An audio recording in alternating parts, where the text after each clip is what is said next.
ਸਤਿ ਸ਼੍ਰੀ ਅਕਾਲ। ਤੁਸੀਂ ਜੁੜੇ ਹੋ ਜਸ ਪੰਜਾਬੀ ਦੇ ਨਾਲ ਤੇ ਪ੍ਰੋਗਰਾਮ ਸ਼ੁਰੂ ਕਰਨ ਲੱਗੇ ਹਾਂ ਸਮਾਜ ਸੇਵਾ ਅਤੇ ਸੰਵਿਧਾਨ। ਪਿੱਛੇ ਮੇਰੇ ਬੈਕਡ੍ਰੌਪ ਦੇ ਉੱਤੇ ਤੁਹਾਨੂੰ ਪ੍ਰਭ ਆਸਰਾ ਚੈਰੀਟੇਬਲ ਸੇਵਾ ਸੈਂਟਰ ਦਾ ਬੋਰਡ ਨਜ਼ਰ ਆ ਰਿਹਾ ਹੋਵੇਗਾ ਕੁਰਾਲੀ ਦੇ ਵਿੱਚ। ਇੱਥੋਂ ਥੋੜ੍ਹੀ ਦੂਰੀ 'ਤੇ ਹੀ ਇਹਨਾਂ ਦਾ ਜਿਹੜਾ ਪ੍ਰਭ ਆਸਰਾ ਨਿਆਸਰਿਆਂ ਲਈ ਘਰ ਜਿਹੜਾ ਆਸਰਾ ਹੈ ਉਹ ਉੱਥੇ ਹੈ। ਇਹ ਹਸਪੀਟਲ ਬਣਾਇਆ ਸੀ, ਇੱਕ ਸੁਪਨੇ ਦਾ ਹਸਪੀਟਲ ਹੈ ਇਹ, ਅਤੇ ਸੁਪਨੇ ਸਾਕਾਰ ਹੋ ਰਹੇ ਨੇ ਦਿਨ ਬਾਏ ਦਿਨ। ਇਹ ਹਸਪਤਾਲ ਜਿਹੜਾ ਪ੍ਰਭ ਆਸਰਾ ਹੈ ਚੈਰੀਟੇਬਲ ਹੈ, ਔਰ ਇੱਥੇ ਜਿਹੜੀ ਦਵਾਈਆਂ ਨੇ ਬਹੁਤ ਹੀ ਘੱਟ ਕੀਮਤ ਦੇ ਉੱਤੇ ਸਿਰਫ 7-8% ਮਾਰਜਨ ਰੱਖ ਕੇ, ਤਾਂ ਜੋ ਮੁਲਾਜ਼ਮਾਂ ਦੀਆਂ ਜਿਹੜੀਆਂ ਤਨਖਾਹਾਂ ਨੇ ਉਹ ਮਿਲਦੀਆਂ ਰਹਿਣ, ਚੱਲਦੀਆਂ ਰਹਿਣ।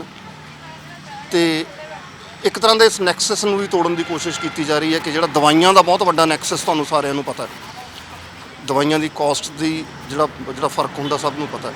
ਪ੍ਰਭ ਆਸਰਾ ਚੈਰੀਟੇਬਲ ਮੈਡੀਕਲ ਸੇਵਾ ਸੈਂਟਰ ਦੇ ਕੁਝ ਇੱਕ ਸਟਾਫ ਸੱਜਣਾ ਨਾਲ ਗੱਲ ਕਰਾਂਗੇ, ਕੁਝ ਇੱਕ ਆਏ ਹੋਏ ਪੇਸ਼ੈਂਟਸ ਨੇ ਜਿਹੜੇ, ਉਹਨਾਂ ਨਾਲ ਗੱਲ ਕਰਨ ਦੀ ਕੋਸ਼ਿਸ਼ ਕਰਦੇ ਹਾਂ। ਪਰ ਮੇਰਾ ਪਹਿਲਾਂ ਹੀ ਇਹ ਸੀਗਾ ਕਿ ਆਫਟਰ ਰਿਟਾਇਰਮੈਂਟ ਪ੍ਰੈਕਟਿਸ ਨਹੀਂ ਕਰਨੀ, ਬਸ ਕਿਤੇ ਸੇਵਾ ਹੀ ਕਰਨੀ ਜਿੱਥੇ ਮਰਜ਼ੀ ਹੋਵੇ।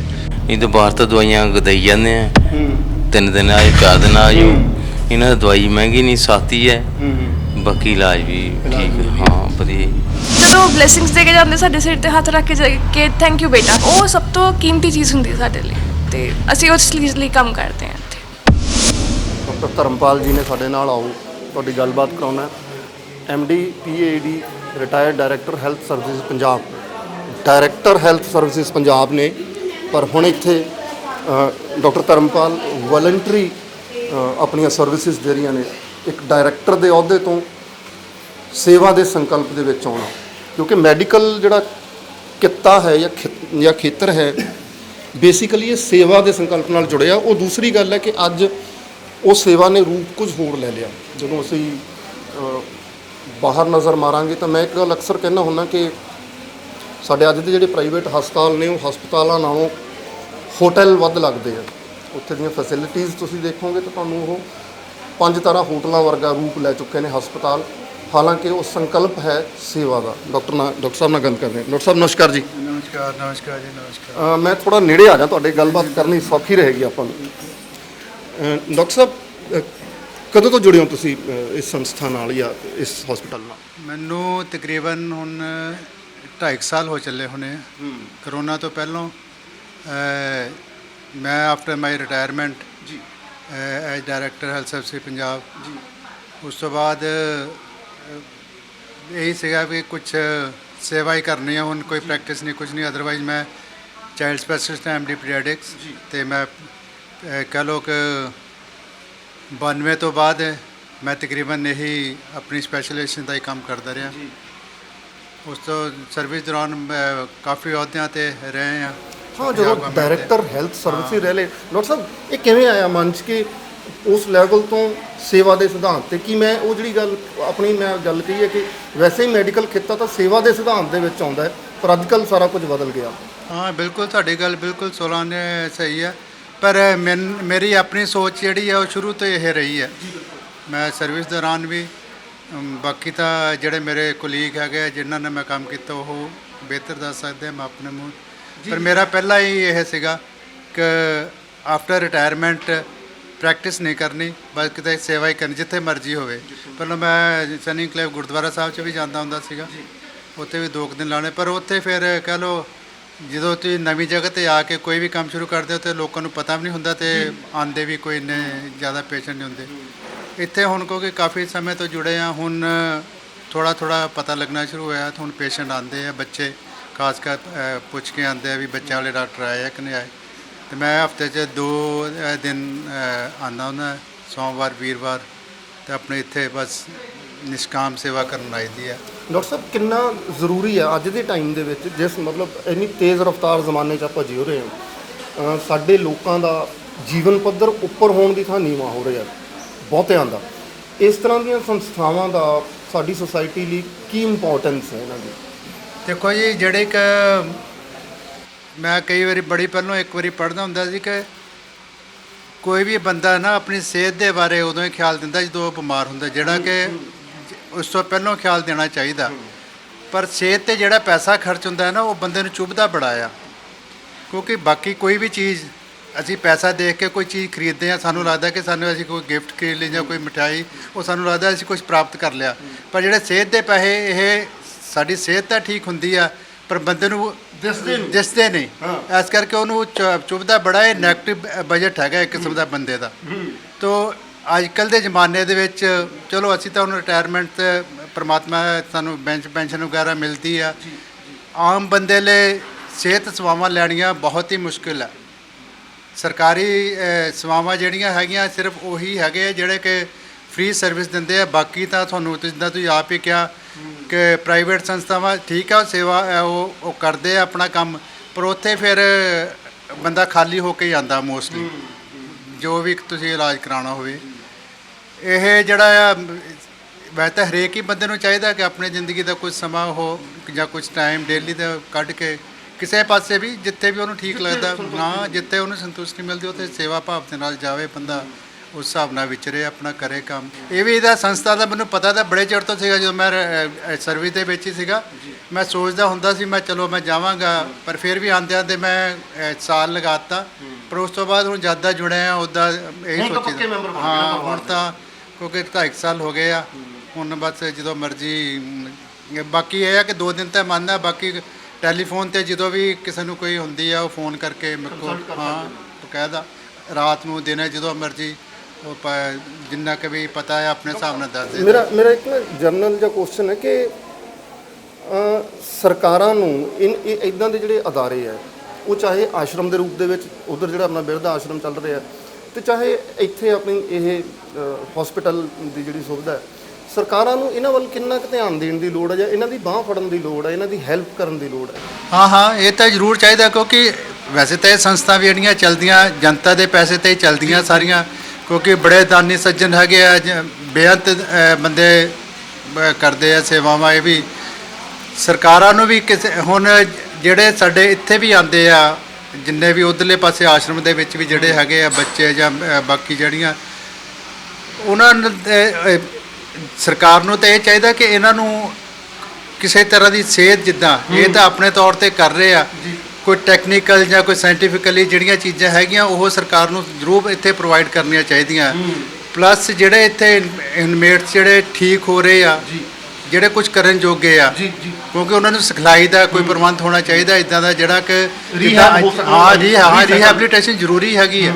ਕਿਉਂਕਿ ਇੱਥੋਂ ਜੇ ਬੰਦਾ ਇੱਥੇ ਤਾਂ ਉਹਨਾਂ ਨੇ ਸੇਵਾ ਜਿੰਨੀ ਹੈਗੀ ਕਰੀ ਜਾਣੀ ਆ, ਬੰਦਾ ਆਪਣੇ ਆਪ 'ਤੇ ਜੇ ਆ ਜਾਏਗਾ ਤਾਂ ਹੋ ਸਕਦਾ ਉਹਦੇ ਮਨ 'ਚ ਫਿਰ ਅੱਗੇ ਜਾ ਕੇ ਵੀ ਕੁਝ ਕਰਨ ਦਾ ਹੋਵੇ। ਇਹ ਤਾਂ ਬਹੁਤ ਜ਼ਰੂਰੀ ਆ ਕਿ ਇਹਨਾਂ ਸੰਸਥਾਵਾਂ ਨੂੰ ਕਿਸੇ ਨਾ ਕਿਸੇ ਤਰ੍ਹਾਂ ਸਰਕਾਰ ਆਪਣੇ ਨਾਲ ਜੋੜੇ।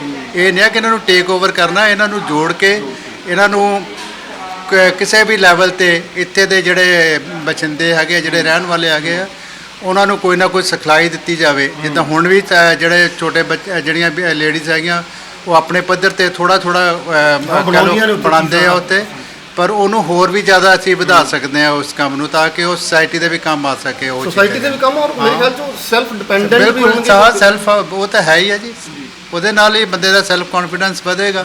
ਪਲੱਸ ਉਹ ਹੋ ਸਕਦਾ ਉਹ ਬਿਲਕੁਲ ਹੀ ਠੀਕ ਹੋ ਕੇ ਤੇ ਉਹ ਆਪਣੇ ਆਪ 'ਤੇ ਸਾਰਾ ਕੁਝ ਆ ਜਾਵੇ, ਤੇ ਉਹ ਵੀ ਇਸ ਸੰਸਥਾ ਦੇ, ਸੋਸਾਇਟੀ ਦੇ ਪਲੱਸ ਸੰਸਥਾ ਦੇ ਵੀ ਕੰਮ ਆਏਗਾ। ਉਹ ਇਹ ਤਾਂ ਬਹੁਤ ਜ਼ਰੂਰੀ ਆ।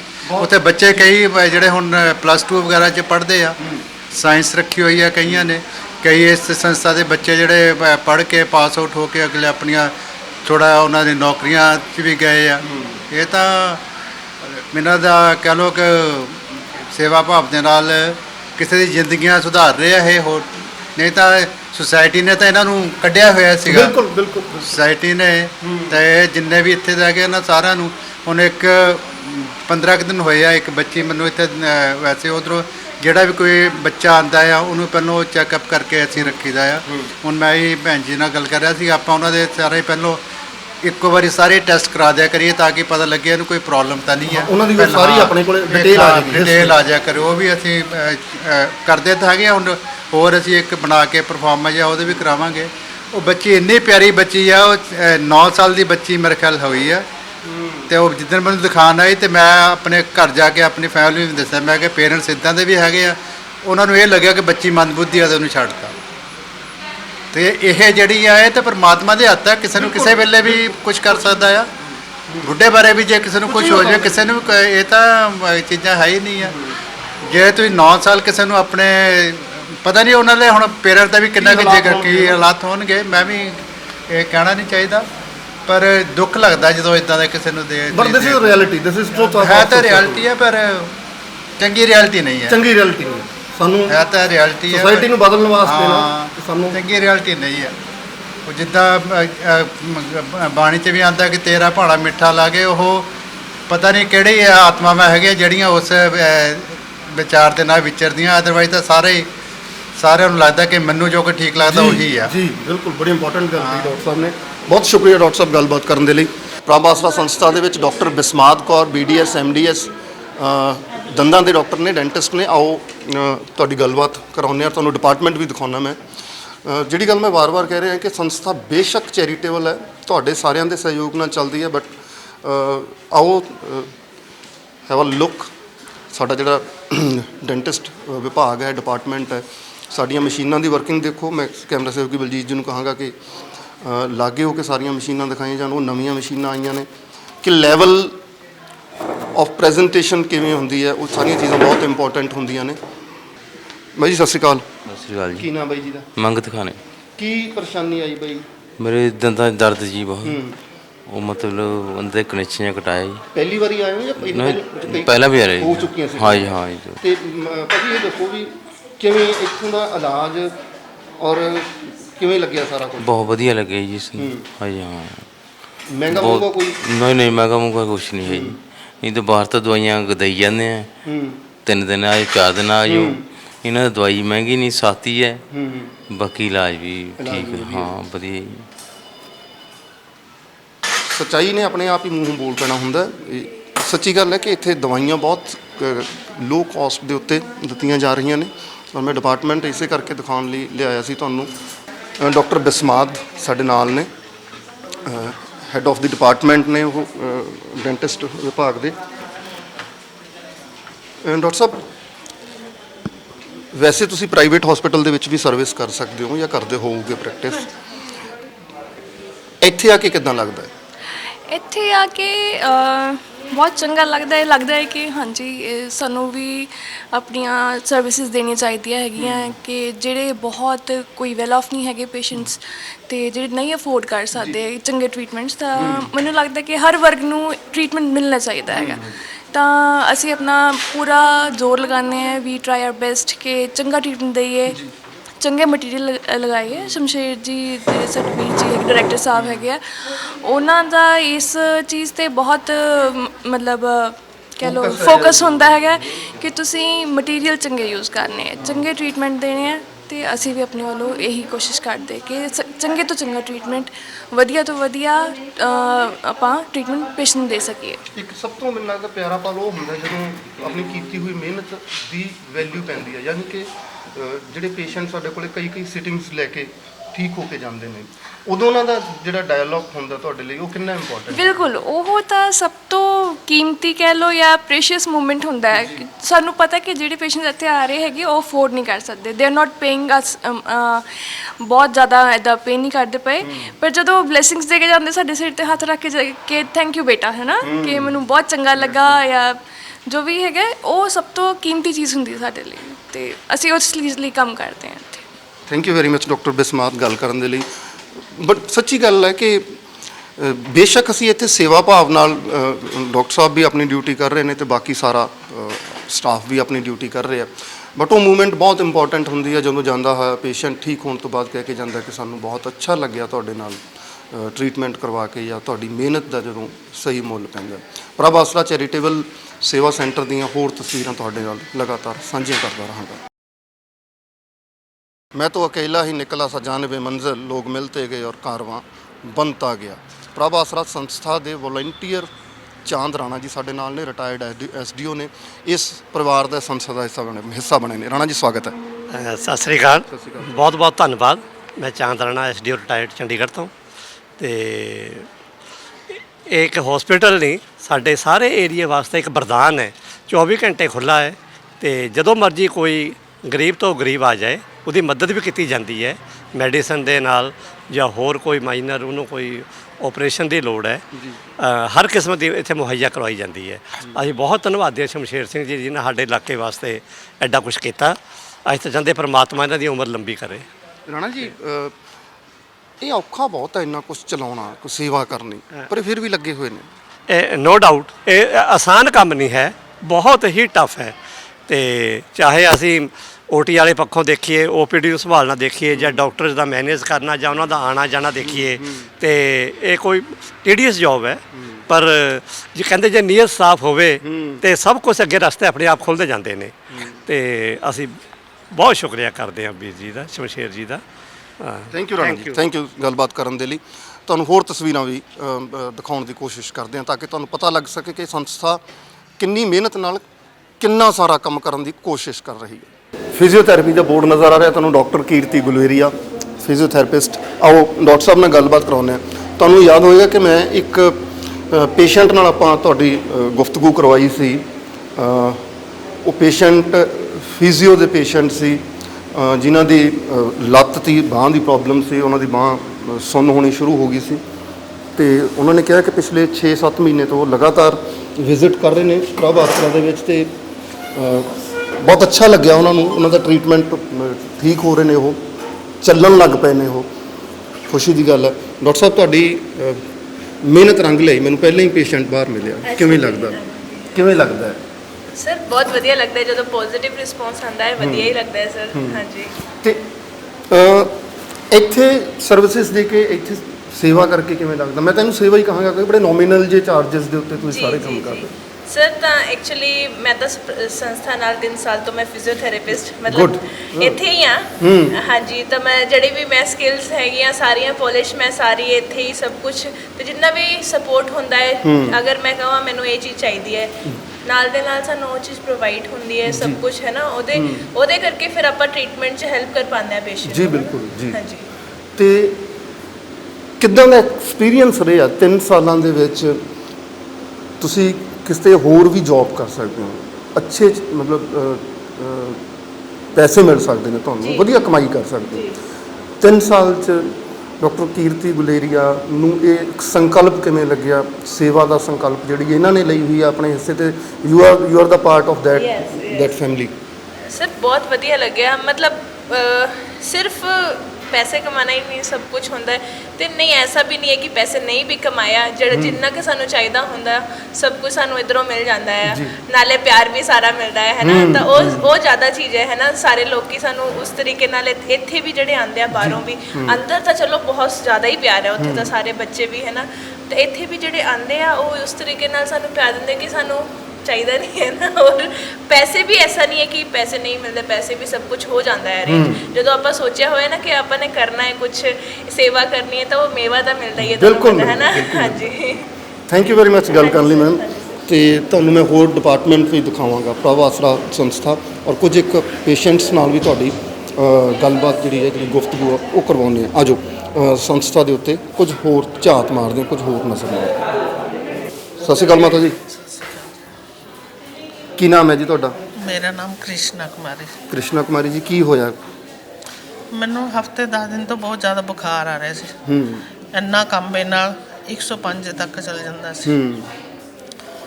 ਫਿਰ ਬਸ ਜਿੰਨੀ ਦਵਾਈ ਲੈਂਦੀ ਸੀ, ਜਿੰਨਾ ਦਵਾਈ ਦਾ ਅਸਰ ਹੁੰਦਾ ਥਾ ਉਨਾ ਚਿਰ ਠੀਕ ਰਹਿੰਦਾ ਥਾ। ਉਸ ਤੋਂ ਬਾਅਦ ਫੇਰ ਹੋ ਜਾਂਦਾ ਥਾ। ਤੇ ਕੱਲ ਸਵੇਰੇ 6 ਵਜੇ ਫਿਰ ਮੈਂ ਉਰੇ ਆਈ ਜੀ। ਹੁਣ ਉਸ ਤੋਂ ਬਾਅਦ ਮੈਨੂੰ ਠੀਕ ਹੈ। ਕਦੇ ਕਦੇ ਥੋੜਾ ਬਹੁਤਾ ਚੜਦਾ ਹੈ, ਉਨਾ ਕੁ ਦਵਾਈ ਨਾਲ ਠੀਕ ਹੈ। ਟੈਸਟ ਵਗੈਰਾ ਹੋ ਗਏ ਤੁਹਾਡੇ ਇੱਥੇ? ਟੈਸਟ ਸਾਰੇ ਹੋ ਗਏ। ਕੀ ਦੱਸਿਆ ਡਾਕਟਰ ਨੇ ਜਾਂ ਹਜੇ ਨਹੀਂ ਦੱਸਿਆ ਹੈ? ਇਸ ਟੈਸਟਾਂ 'ਚ ਤਾਂ ਜੀ ਉਹ ਇੱਕ ਤਾਂ ਪਲੇਟਲੈਟਸ ਬਹੁਤ ਘੱਟ ਆਏ ਆ ਜੀ, ਕਈ ਤਰ੍ਹਾਂ ਦੀਆਂ ਆਈਆਂ ਕਮੀਆਂ। ਹੁਣ ਮੈਨੂੰ ਤਾਂ ਇੰਨੀਆਂ ਚਲੋ ਉਹ ਟੈਕਨੀਕਲੀ ਤਾਂ ਡਾਕਟਰ ਬਿਹਤਰ ਦੱਸ ਸਕਦੇ ਉਹਨਾਂ ਨੇ। ਨੂੰ ਪਤਾ ਹੈ ਜੋ ਅੱਜ ਕਿਵੇਂ ਰਿਹਾ ਇੱਥੇ ਆਂਟੀ ਨਹੀਂ, ਟ੍ਰੀਟਮੈਂਟ ਬਹੁਤ- ਤੁਹਾਡਾ ਨਾ, ਮਤਲਬ ਆ ਬਹੁਤ ਕੇ? ਵਧੀਆ ਰਿਹਾ। ਸਾਰੇ ਬੜੇ ਪਿਆਰ ਨਾਲ ਮਿਲਦੇ ਆ। ਅੱਧੀ ਬਿਮਾਰੀ ਤਾਂ ਇਹੀ ਘਟਾ ਦਿੰਦੇ ਆ ਬਿਲਕੁਲ ਜੀ। ਪਿਆਰ ਨਾਲ ਬੋਲ ਕੇ। ਪ੍ਰਭ ਆਸਰਾ ਚੈਰੀਟੇਬਲ ਸੇਵਾ ਸੁਸਾਇਟੀ ਦੇ ਵਿੱਚ ਜਦੋਂ ਖੜੇ ਆ ਤਾਂ ਆਹ ਜਿਹੜੇ ਬੈੱਡ ਦਿਸ ਰਹੇ ਨੇ ਜਾਂ ਇਹ ਕਮਰਾ ਤੁਹਾਨੂੰ ਦਿਖਾਈ ਦੇ ਰਿਹਾ ਹੈ, ਇਹ ਅੰਡਰ ਕੰਸਟਰਕਸ਼ਨ ਹੈ। ਅਸੀਂ ਉੱਪਰ ਟੌਪ ਫਲੋਰ ਤੇ ਆਏ ਹੋਏ ਹਾਂ। ਇਹ ਬਣੇਗਾ ਜੀ ਇੰਟੈਂਸਿਵ ਕੇਅਰ ਯੂਨਿਟ, ICU ਬਣੇਗਾ। ICU ਤੋਂ ਬਾਅਦ ਅੱਗੇ ਜਿਹੜੇ ਇਹਨਾਂ ਦੇ ਡ੍ਰੀਮ ਨੇ, ਅੱਗੇ ਮਤਲਬ ਜਿਹੜੀ ਸੁਪਨਸਾਜ਼ੀ ਕੀਤੀ ਹੈ ਉਹ ਸੁਪਨਸਾਜ਼ੀ ਇਹ ਹੈ ਕਿ ਇੱਥੇ ਵੱਖ-ਵੱਖ ਤਰ੍ਹਾਂ ਦੇ ਆਪਰੇਸ਼ਨ ਥੀਏਟਰ ਬਣਨਗੇ, OTs ਬਣਨਗੀਆਂ। ਉਹ ਬਣਨ ਦੀ ਪ੍ਰਕਿਰਿਆ ਬੜੀ ਇੰਪੋਰਟੈਂਟ ਹੈ। ਆਪਰੇਸ਼ਨ ਥੀਏਟਰ ਜਦੋਂ ਬਣਨੇ ਨੇ ਤਾਂ ਬਣਨ ਤੋਂ ਬਾਅਦ ਉੱਥੇ ਮਰੀਜ਼ਾਂ ਦੀ ਤਮੀਰਦਾਰੀ ਹੋਏਗੀ, ਮਰੀਜ਼ਾਂ ਨੂੰ ਠੀਕ ਕੀਤਾ ਜਾਏਗਾ। ਪਰ ਹਾਲ ਫਿਲਹਾਲ ਇਹ ਸਾਰਾ ਕੁਝ ਬਣਨ ਪ੍ਰਕਿਰਿਆ ਦੇ ਵਿੱਚ ਹੈ। ਇਹ ਡਾਕਟਰਾਂ ਦੇ ਸਪੈਸ਼ਲ ਰੂਮ ਹੋ ਜਾਣਗੇ, ਇਹ ਲੇਬਰ ਰੂਮ ਹੋਏਗਾ ਜੀ। ਇਹ ਆਪਰੇਸ਼ਨ ਥੀਏਟਰ ਹੀ ਹੁੰਦਾ ਹੈ, ਲੇਬਰ ਰੂਮ ਤੁਹਾਨੂੰ ਸਾਰਿਆਂ ਨੂੰ ਪਤਾ ਹੈ। ਤੇ ਇਹਦੇ ਵਿੱਚ ਬਹੁਤ ਵੱਡੀਆਂ ਤੇ ਮਹਿੰਗੀਆਂ ਮਸ਼ੀਨਾਂ ਆਉਣੀਆਂ ਨੇ ਹਾਲੇ। ਮੈਂ ਜਿੱਦਾਂ ਕਿਹਾ ਕਿ ਬਣਨ ਦੀ ਪ੍ਰਕਿਰਿਆ ਮਹੱਤਵਪੂਰਨ ਹੁੰਦੀ ਹੈ। ਚੀਜ਼ ਜਦੋਂ ਬਣ ਕੇ ਸਾਹਮਣੇ ਆ ਜਾਂਦੀ ਹੈ ਉਦੋਂ ਤਾਂ ਸਾਰੇ ਵਾਹ-ਵਾਹ ਕਰ ਦਿੰਦੇ ਆ। ਉਹ ਬਣਨ ਦੀ ਪ੍ਰਕਿਰਿਆ ਦਾ ਹਿੱਸਾ ਬਣਨਾ ਬਹੁਤ ਔਖਾ ਕੰਮ ਹੁੰਦਾ ਹੈ। ਜਾਣਕਾਰੀ ਲੈਂਦੇ ਹਾਂ ਭੈਣ ਜੀ ਤੋਂ ਕਿ ਕਿਹੜੀਆਂ ਚੀਜ਼ਾਂ ਦੀ ਜ਼ਰੂਰਤ ਪਏਗੀ। ਬਹੁਤ ਵੱਡਾ ਪ੍ਰੋਜੈਕਟ, ਤਾਂ ਬਹੁਤ ਵੱਡਾ ਪ੍ਰੋਜੈਕਟ ਛੇੜੀ ਬੈਠੇ ਹੋ ਜੀ ਤੁਸੀਂ। ਬਹੁਤ ਬਸ ਜੀ ਸੰਗਤ ਦੇ ਸਹਿਯੋਗ ਤੇ ਦਾਤਾ ਦੀ ਕਿਰਪਾ, ਤੁਹਾਡੇ ਵਰਗੇ ਸਾਰਿਆਂ ਦੇ ਸੱਜਣਾ ਦਾ ਸਹਿਯੋਗ ਬਹੁਤ ਹੈਗਾ ਤੇ ਜਿਸ ਕਾਰਨ ਕਰਕੇ ਇਹ ਪ੍ਰੋਜੈਕਟ ਅਸੀਂ, ਕਿਉਂਕਿ ਨੀਡੀ ਬਹੁਤ ਹੈਗੇ ਆ। ਹੁਣ ਜਿੱਦਾਂ ਅਲਟਰਾਸਾਊਂਡ ਹੁੰਦਾ ਤਾਂ ਪਤਾ ਲੱਗਦਾ ਵੀ ਇਹ ਵੀ ਪ੍ਰੋਬਲਮ ਆ, ਉਹਨਾਂ ਨੂੰ ਇਹ ਵੀ ਪ੍ਰੋਬਲਮ ਹੈਗੀ ਆ ਤੇ ਹਰ ਇੱਕ ਕੋਈ ਬਹੁਤ ਇੱਕ ਕਹਿੰਦੇ ਮਿੰਨਤ ਵਾਂਗੂ ਹੀ ਕਹਿੰਦੇ ਵੀ ਇੱਥੇ ਹੋਵੇ ਇਲਾਜ ਤੇ ਸਾਡੇ ਲਈ ਠੀਕ ਹੈਗਾ। ਬਿਕੋਜ਼ ਜਿਹੜੇ ਫਾਰ ਫਲੱਡ ਏਰੀਆ 'ਚ ਜਾਣਾ ਸੀਗਾ ਉਹ ਬਚ ਗਿਆ। ਤੇ ਈਵਨ ਕਿ ਅੱਜ ਸਾਡੇ ਸਕਿਨ ਸਪੈਸ਼ਲਿਸਟ ਵੀ ਇਹੀ ਕਹਿ ਰਹੇ ਸੀਗੇ, ਕਹਿੰਦੇ ਵੀ ਜਿੱਥੇ ਮੈਂ ਜਾਣਾ ਦੋ ਫਿਰ ਮੋਹਾਲੀ ਵੀ ਜਾਣਾ, ਕਹਿੰਦੇ ਉੱਥੇ ਵੀ ਸਾਡੀ 300+ ਦੀ OPD ਕਦੇ ਨਹੀਂ ਹੋਈ। ਕਹਿੰਦੇ ਵੀ ਇੱਥੇ ਮੈਂ ਹੈਰਾਨ ਹੁੰਨਾ ਕਿ ਵੀ ਇੱਥੇ 300+ ਦੀ OPD ਹੈਗੀ ਹੈ।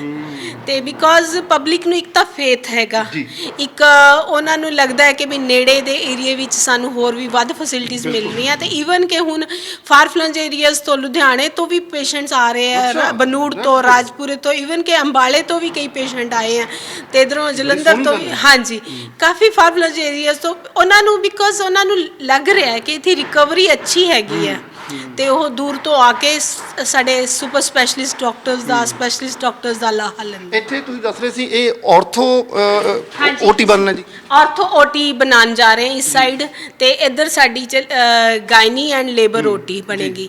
ਤੇ ਆਰਥੋ ਵਿੱਚ ਕਾਫੀ ਸੈਂਸਿਟਿਵ ਕੇਸਿਸ ਨੂੰ ਲਿਆ ਜਾਂਦਾ ਬਿਕੋਜ਼ ਸਾਰੇ ਇੰਟਰਨਲ ਪਾਰਟਸ ਨੂੰ, ਈਵਨ ਕਿ ਜਿਹੜੀ ਬੋਨ ਮੈਰੋ ਤੱਕ ਵੀ ਜਾਂਦੇ ਹੈਗੇ ਆ। ਤੇ ਜਿਵੇਂ ਹੁਣ ਜੁਆਇੰਟਸ ਟ੍ਰਾਂਸਪਲਾਂਟ ਕਰਨੇ ਹੈਗੇ ਆ, ਉਹਦੇ ਵਾਸਤੇ C-ਆਰਮ ਚਾਹੀਦੀ ਹੈਗੀ ਆ, ਆਪਰੇਸ਼ਨ ਟੇਬਲ ਚਾਹੀਦੇ, OT ਟੇਬਲ ਚਾਹੀਦੇ ਹੈਗੇ ਆ। ਤੇ ਨਾਲ ਹੀ ਸਾਨੂੰ ਸਾਰਾ AHU ਯੂਨਿਟ ਚਾਹੀਦਾ ਜਿਹਦੇ ਨਾਲ ਵੈਂਟੀਲੇਸ਼ਨ ਪ੍ਰੋਪਰ ਹੋਵੇ, ਉਹਨਾਂ ਦਾ ਟੈਂਪਰੇਚਰ ਮੇਨਟੇਨ ਹੋਵੇ ਰੂਮਸ ਦਾ। ਤੇ CSSD ਚਾਹੀਦੀ ਹੈਗੀ ਹੈ ਜਿੱਥੇ ਆਟੋਕਲੇਵ ਹੋ ਕੇ ਸਾਰੇ ਜਲਦੀ ਤੋਂ ਜਲਦੀ ਇੱਥੇ ਸਮਾਨ ਪਹੁੰਚੇ। ਸਕਰਬ ਮਿਲਾ ਕੇ ਮਤਲਬ ਇਹ ਬਹੁਤ ਮਹਿੰਗਾ ਪ੍ਰੋਸੈਸ ਹੈ ਸਾਰਾ। ਮਤਲਬ ਇਹ ਮਸ਼ੀਨਾਂ ਦਾ, ਵਿਗਿਆਨਕ ਮਸ਼ੀਨਾਂ ਦਾ ਆਉਣਾ, ਐਡਵਾਂਸ ਮਸ਼ੀਨਾਂ ਦਾ ਆਉਣਾ ਸਾਰੇ OTs ਦੇ ਵਿੱਚ। ਹਾਂਜੀ, ਕਾਫੀ ਕਾਸਟਲੀ ਹੈ। ਕੋਈ 8 ਲੱਖ ਦੀ ਹੈ, ਕੋਈ 5 ਲੱਖ ਦੀ ਹੈ, ਕੋਈ 10 ਲੱਖ ਦੀ ਹੈ, ਕੋਈ 20 ਲੱਖ ਦੀ ਹੈਗੀ ਹੈ। ਤੇ C-ਆਰਮ ਤਾਂ 17 ਤੋਂ ਉੱਪਰ 20 ਤੱਕ ਦੀ ਪਹੁੰਚ ਹੈਗੀ ਹੈ। ਤੇ ਈਵਨ IOT ਵੀ ਸਾਡੀ ਉਸ ਸਾਈਡ IOT ਸ਼ੁਰੂ ਹੋ ਰਹੀ ਹੈ, ਉਹਦੇ ਵੀ ਇਕਵਿਪਮੈਂਟ ਕਾਫੀ ਕਾਸਟਲੀ ਹੈਗੇ ਆ। ਤੇ ਰੀਸੈਂਟਲੀ ਉਹ ਤਾਂ ਪਰਮਾਤਮਾ ਦੀ ਕਿਰਪਾ ਦੇ ਨਾਲ ਸਾਨੂੰ ਸਪਾਂਸਰ ਮਿਲ ਗਏ ਹੈਗੇ ਆ ਜਿਹਦੇ ਨਾਲ ਅਸੀਂ ਛੋਟੀ IOT ਹਜੇ ਸ਼ੁਰੂ ਕਰ ਦਾਂਗੇ। ਤੇ ਇਨ ਦਾ ਫਿਊਚਰ ਫੈਕੋ ਦਾ ਜਿਹੜਾ ਕਿ ਲੇਜ਼ਰ ਦੇ ਨਾਲ ਸਾਰੇ ਆਪਰੇਸ਼ਨ ਹੋਣੇ ਆ, ਉਹਦੇ ਵਾਸਤੇ ਸਾਨੂੰ ਇੰਤਜ਼ਾਮ ਕਰਨਾ ਹਜੇ ਬਾਕੀ ਹੈ। ਉਹ ਸਾਨੂੰ ਆਸ ਹੈ ਕਿ ਸੰਗਤ ਦੇ ਸਹਿਯੋਗ ਦੇ ਨਾਲ ਲੇਜ਼ਰ ਵਾਲੇ ਆਪਰੇਸ਼ਨ ਅਸੀਂ ਫਿਰ ਫੈਕੋ ਮਸ਼ੀਨ ਲੈ ਕੇ, ਉਹ ਤਕਰੀਬਨ 20 ਲੱਖ ਦੇ ਗੇੜ 'ਚ ਉਹਦਾ ਹੈਗਾ ਖਰਚਾ ਹੈਗਾ, ਤੇ ਉਹ ਸਾਨੂੰ ਮਿਲ ਜਾਂਦੀ ਹੈ। ਤਾਂ ਉਹਦੇ ਨਾਲ ਬਹੁਤ ਆਪਰੇਸ਼ਨ ਮਤਲਬ ਸੌਖੇ ਹੋ ਜਾਂਦੇ ਆ, ਕੱਟ ਲਗਾਉਣ ਦੀ ਲੋੜ ਨਹੀਂ ਪੈਂਦੀ। ਤੇ ਈਵਨ ਕਿ ਹੁਣ NCT ਦੇ ਹੋਰ ਕਈ ਮਸ਼ੀਨਾਂ ਹੈਗੀਆਂ ਜਿਹੜੀਆਂ ਹਜੇ ਪੈਂਡਿੰਗ ਹੈਗੀਆਂ ਆਉਣੀਆਂ। ਤੇ ਨਾਲ ਹੀ ਸਾਡਾ ਪ੍ਰੋਸੀਜਰ ਰੂਮ ਹੈ, ਕੋਈ ਵੀ ਕਿਸੇ ਦਾ ਐਕਸੀਡੈਂਟ ਹੋ ਗਿਆ ਜਾਂ ਪਸ ਪਈ ਹੋਈ ਹੈ ਜਾਂ ਸ਼ੂਗਰ ਦੇ ਕਾਰਨ ਗਲ ਗਏ ਹੈਗੇ ਆ ਜਾਂ ਕੀੜੇ ਪਏ ਹੋਏ ਕੇਸ ਹੈਗੇ ਆ, ਉਹਨਾਂ ਨੂੰ ਫਿਰ ਅਲੱਗ ਇੱਕ ਪ੍ਰੋਸੀਜਰ ਰੂਮ 'ਚ ਹੀ ਸਾਰਾ ਉਹਨਾਂ ਦਾ ਸਾਰੀ ਚੱਕ ਥਲ ਕਰਕੇ ਉਹਨਾਂ ਸਫਾਈ ਕੀਤੀ ਜਾਂਦੀ ਹੈਗੀ ਹੈ। ਬਹੁਤ ਸ਼ੁਕਰੀਆ ਭੈਣ ਜੀ। ਔਰ ਦਰਸ਼ਕੋ, ਹੁਣ ਜ਼ਿੰਮੇਵਾਰੀ ਤੁਹਾਡੀ ਬਣ ਗਈ ਹੈ। ਮੈਂ ਇਹ ਗੱਲ ਬੜੇ ਮਾਣ ਨਾਲ ਕਹਿੰਦਾ ਹੁੰਦਾ ਕਿ ਅਸੀਂ ਪੰਜਾਬੀ ਉਹ ਕੌਮ ਹਾਂ ਕਿ ਇੱਕ ਸੱਦ ਪਵੇ ਤੇ ਅਸੀਂ ਇਕੱਠੇ ਹੋ ਕੇ ਬਹੁਤ ਵੱਡੇ ਵੱਡੇ ਹੰਭਲੇ ਮਾਰ ਲੈਂਦੇ ਹਾਂ। ਇਹ ਵੀ ਇੱਕ ਸਾਦੀ ਆ ਤੁਹਾਨੂੰ ਕਿ ਇਹ ਇੱਕ ਸੁਪਨਿਆਂ ਦਾ ਹਸਪਤਾਲ ਹੈ ਔਰ ਇਹਨਾਂ ਸੁਪਨਿਆਂ ਨੂੰ ਸੱਚਾ ਕਰਨਾ ਹੀ ਸੋਸਾਇਟੀ ਦੀ ਐਕਚੁਅਲ ਸਰਵਿਸ ਜਾਂ ਸੇਵਾ ਹੋਏਗੀ। ਆਓ ਰਲ ਮਿਲ ਕੇ ਸਾਰੇ ਹੰਭਲਾ ਮਾਰੀਏ। ਪ੍ਰਭ ਆਸਰਾ ਜਿਹੜਾ ਨਿਆਸਰਿਆਂ ਦਾ ਘਰ ਹੈ ਉਹ ਸਫਲਤਾਪੂਰਵਕ ਚੱਲ ਰਿਹਾ ਹੈ। 1.5 ਲੱਖ ਇੱਕ ਦਿਨ ਦਾ ਖਰਚਾ ਹੈ ਲਗਭਗ, ਘੱਟ ਤੋਂ ਘੱਟ ਆਪਾਂ ਜੇ ਜਾ ਕੇ ਚੱਲੀਏ ਤਾਂ। ਹਸਪਤਾਲ ਦੇ ਵਿੱਚ ਮਰੀਜ਼ਾਂ ਨੇ ਆਪ ਤੁਹਾਨੂੰ ਦੱਸਿਆ, ਡਾਕਟਰਸ ਨੇ ਆਪ ਦੱਸਿਆ ਕਿ ਉਹਨਾਂ ਨੂੰ ਇੱਥੇ ਕੰਮ ਕਰਕੇ ਕੀ ਲੱਗਦਾ ਹੈ? ਤੁਸੀਂ ਵੀ ਕਦੇ ਪੰਜਾਬ ਆਓ, ਇੰਡੀਆ ਆਓ, ਚੰਡੀਗੜ੍ਹ ਆਓ ਤਾਂ ਇੱਥੇ ਜ਼ਰੂਰ ਵਿਜ਼ਿਟ ਕਰਕੇ ਜਾਇਓ। ਪ੍ਰਭ ਆਸਰਾ ਚੈਰੀਟੇਬਲ ਸੇਵਾ ਸੁਸਾਇਟੀ ਦੇ ਵਿੱਚ ਜ਼ਰੂਰ ਆ ਕੇ ਜਾਣਾ। ਹੁਣ ਅੱਗੇ ਤੁਹਾਡੇ ਤੋਂ ਚੰਗੇ ਹੁੰਗਾਰੇ ਦੀ ਹੀ ਆਸ ਤੇ ਉਮੀਦ ਕਰਾਂਗਾ। ਸਮਾਜ ਸੇਵਾ ਤੇ ਸੰਵਿਧਾਨ, ਇਸ ਅੱਜ ਦੇ ਚੈਪਟਰ ਨੂੰ ਇੱਥੇ ਕਲੋਜ਼ ਕਰਦੇ ਹਾਂ। ਸਮਾਜ ਸੇਵਾ ਔਰ ਸੰਵਿਧਾਨ ਕਹਿੰਦਾ ਕੀ ਆ ਉਸ ਬਾਰੇ, ਜਾਂ ਸੰਵਿਧਾਨ ਨੂੰ ਕਿਵੇਂ ਰਿਪਰੈਜ਼ੈਂਟ ਕੀਤਾ ਜਾਂਦਾ ਸਮਾਜ ਸੇਵਾ ਦੇ ਹਵਾਲੇ ਤੋਂ, ਇਹਨਾਂ ਗੱਲਾਂ ਉੱਤੇ ਹੋਰ ਟਿੱਪਣੀਆਂ ਲਵਾਂਗੇ ਭਾਈ ਸ਼ਮਸ਼ੇਰ ਸਿੰਘ ਜੀ ਹੋਰਾਂ ਤੋਂ। ਫਿਲਹਾਲ ਇਜਾਜ਼ਤ ਦਿਓ, ਬਣੇ ਰਹੋ ਜਸ ਪੰਜਾਬੀ ਦੇ ਨਾਲ। ਸਤਿ ਸ੍ਰੀ ਅਕਾਲ।